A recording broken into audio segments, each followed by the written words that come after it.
आज हम लोग बात करेंगे आर्टिकल 23 के बारे में। सो आर्टिकल 23 क्या बात करता है? Article 23 talks about prohibition in human trafficking. इसके मार्जिनल नोट में ये क्या कह रहा है? Prohibition of trafficking human being and forced labor. Okay, so article 23 basically prohibits human trafficking. Let's come to the bare provision. What it says: trafficking human beings and beggar and other similar form of forced labor are prohibited, and any contravention of this provision shall be an offence punishable in accordance with law. So article 23 basically prohibits what it prohibits? It prohibits human trafficking and beggar. What is this? Human trafficking is something which is a dealing men and women in form of goods, or you can say selling of a human being, है ना? आप जैसे कि women है, ठीक है, आप उसको या फिर कोई चाइल्ड है ना, उसको आप खरीद रहे हो कि इसके वजह मैं इसको काम कराऊंगा, ऐसे करूंगा। So this all are human trafficking, है ना?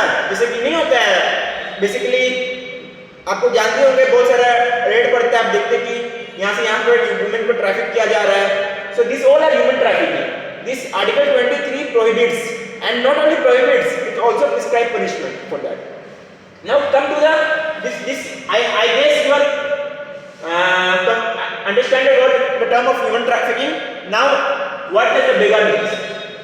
Beggar is something in which you are forcing someone to perform involuntary work. ठीक है, you are compelling, you are doing compelling to do involuntarily work for which you are not getting paid. ठीक है, आपको पैसा ही नहीं मिल रहा है, फिर भी आप काम कर रहे हो, ठीक है, तो that is a form of beggar. Like in the past क्या होता था, पर्टिकुलरली जो जमींदार होते थे अंग्रेज के जमाने में, उनको जबरदस्ती से काम कराया जाता था. खेतीबाड़ी नहीं होता है कि ये प्लांट हुआ ऐसे ऐसे इंडिगो, ये सब कोई फलाने से सब ले लिया जाता था, है ना? कुछ पेमेंट भी नहीं किया जाता था, कुछ बचता ही नहीं था उनके पास, तो उनसे जबरदस्ती काम कराया जाता था. So this human trafficking and beggar और any kind of forced labour, ठीक है ना, that all are prohibited by the virtue of article 23. So they are not only prohibited, what they says, refer to the article 23, it says any contravention to this is punishable according to this law. So this article 23 prohibits plus if this too happens, it also prescribe punishment. So in my earlier video in the article 17 I have said one thing, that any punishable offense under part 3 of the constitution where it is written that what punishment will be prescribed. Remember? Anyone remember? So you have to look into the article 35. Come to the article 35.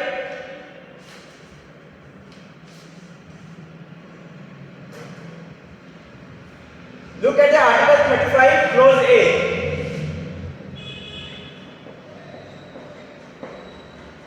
Article 35 clause A, what it says? Parliament shall have and the legislature of a state shall not have power to make laws. And come to the point number 2, clause 2, for prescribing punishment for those acts which are declared to be offense under this part.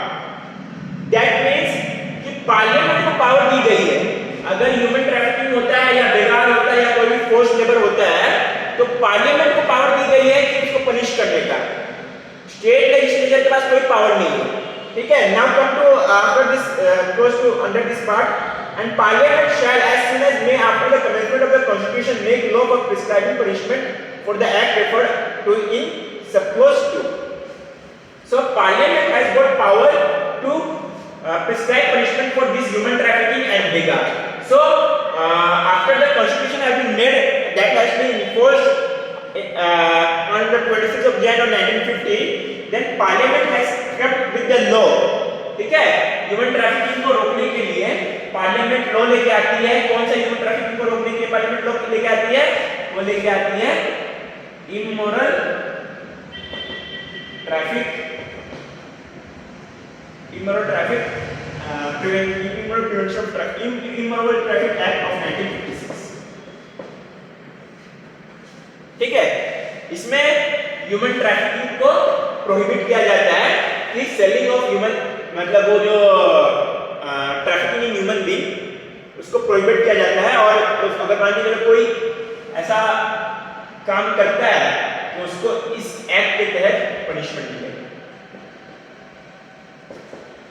ठीक है, जैसे कि अगर मैं आपको अगर article 17 में लेके जाता हूँ, ठीक है, आर्टिकल 17 में क्या है? प्रोटेक्शन ऑफ सिविल राइट है, पनिशेबल ऑफेंस से ये अलग टॉपिक है, आपको बता रहा हूँ.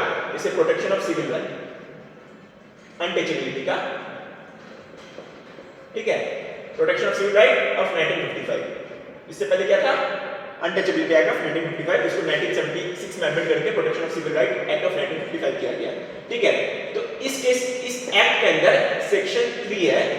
ठीक है, वो पनिशमेंट प्रिस्क्राइब करता है. पनिशमेंट किसका प्रिस्क्राइब करता है? अनटचेबिलिटी का प्रिस्क्राइब करता है.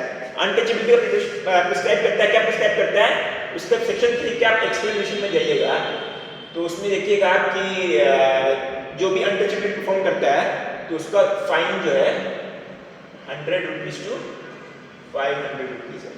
और फिर बस इतना ही नहीं है, पनिशमेंट भी है 1 month to not max than 6 months.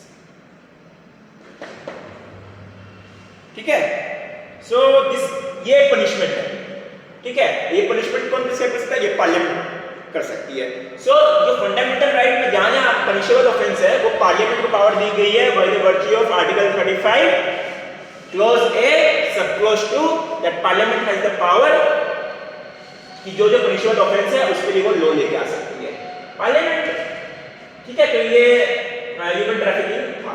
और बेगार याद कीजिए, हम लोग जब बेगार पढ़ रहे थे तो उसमें आर्टिकल 21 में याद है बंद शक्ति मोर्चा, तो उसके लिए भी बेगार में है फोर्स लेबर भी आती है. आप किसी को फोर्स कर रहे हो, ठीक है, मैंने कहा था ना compel. Force labour are also included in the begar. So what it says, इसके लिए भी पार्लियामेंट पनिशमेंट वो लॉ लेके आती है. क्योंकि लॉ से तो पनिशमेंट कर सकते हो, अगर लॉ ही नहीं है तो पनिशमेंट कैसे कर सकते हो? पार्लियामेंट पनिशमेंट करेगी, जुडिशरी पनिशमेंट करेगी, लेकिन जुडिशरी कैसे पनिशमेंट करेगी? Judiciary has to be punished if there is a law. If there is no law there can not be the punishment, because article 20 hit हो जाएगा, है ना. तो फोर्स लेवल के लिए भी एक एक्ट था.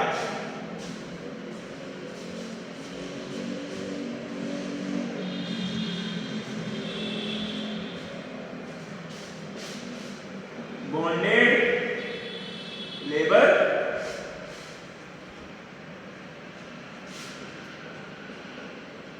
Abolition act of 1976.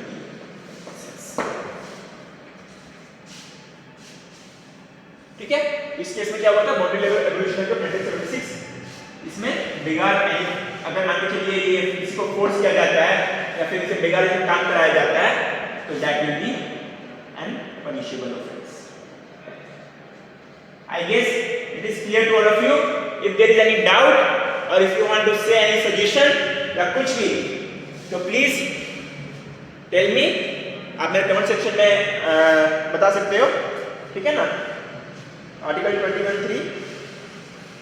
Okay, so there is article 23 clause 2 also. Sorry, I just had focused on article 23. So article 23 clause 1 ये ह्यूमन ट्रैफिकिंग बेगार तो प्रोहिबिट करता है. Not only prohibit it also prescribe punishment. कहां से मिलता है?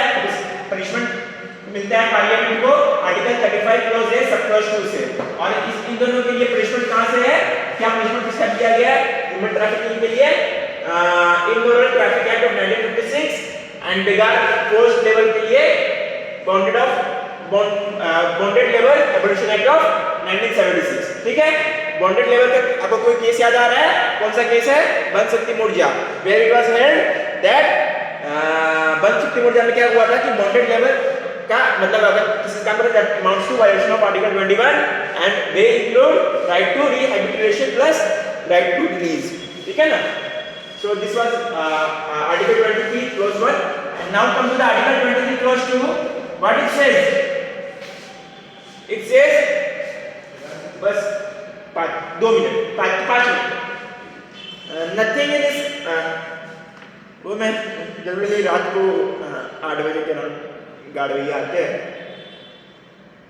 Light white बंद करने, बस 2 मिनट। ठीक है, nothing in this article shall prevent the state from imposing compulsory service for public purpose, nothing in this article shall prevent the state from imposing compulsory service for public purpose and imposing such service the state shall not make any discrimination on the only of religion based caste or class or any of them.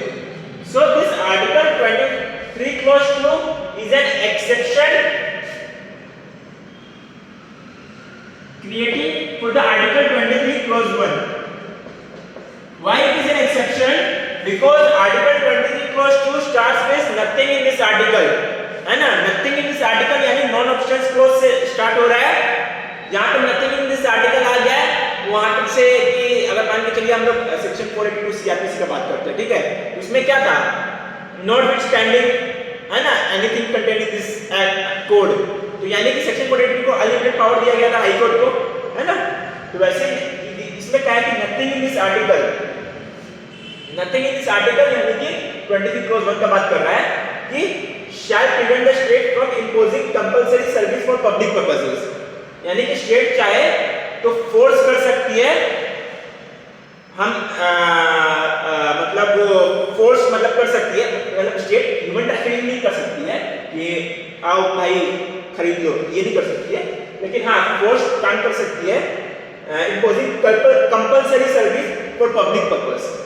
Compulsory service यानी जैसे force कर रही है service करने के लिए, लेकिन वो सर्विस कैसा है, पब्लिक सर्विस है, पब्लिक पर्पस। पब्लिक पर्पस में आपका जैसे आ गया ये, अगर आपको जैसे रोड बनाना है ना, उसमें तो आप नहीं बोल सकते ना भाई मैं तो काम नहीं करूंगा, हालांकि क्या ही बोलूं मैं, मतलब कि कहने का मतलब है कि उसमें जैसे रोड ये सब बनाना है तो उसमें आपको कंपल्सरी सर्विस करना पड़ेगा, ठीक है, फिर उसमें आप नहीं बोल सकते कि आर्टिकल 23 क्लॉज 1 का वायलेशन, ठीक है।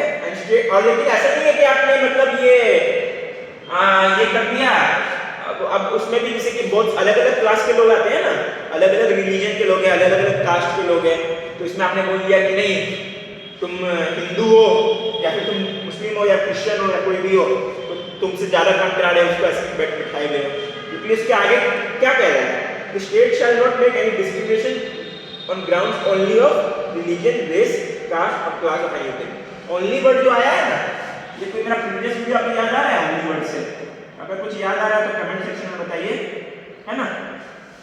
और अगर आपको मेरा वीडियो अच्छा लगा हो, पास्ट का वीडियो भी अच्छा लगा हो, तो यू कैन, अभी मेरा YouTube मोनेटाइजेशन ऑन नहीं है, YouTube मोनेटाइजेशन ऑन नहीं है, तो you can support me, like अगर मेरा वीडियो आपको अच्छा लगा हो तो आप मेरे को सपोर्ट कर सकते हो।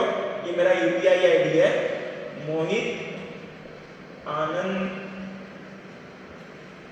Jaiswal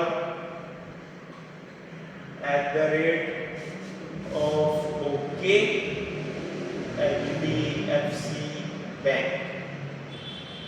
You can support me this UPI ID from 1 rupees to 100 rupees. Any amount coming should be below 100 rupees। ज़्यादा भावना में आने की जरूरत नहीं है। You should have a control over emotion, otherwise emotion will control you। कभी-कभी मैं भी ऐसे लाइफ एडवाइस दे दिया करता हूँ, ठीक है। So I guess clear to all of you. If there is any doubt or if there is any mistake or if there is any suggestion regarding my teaching method, you can comment down. Okay? Thank you all of you.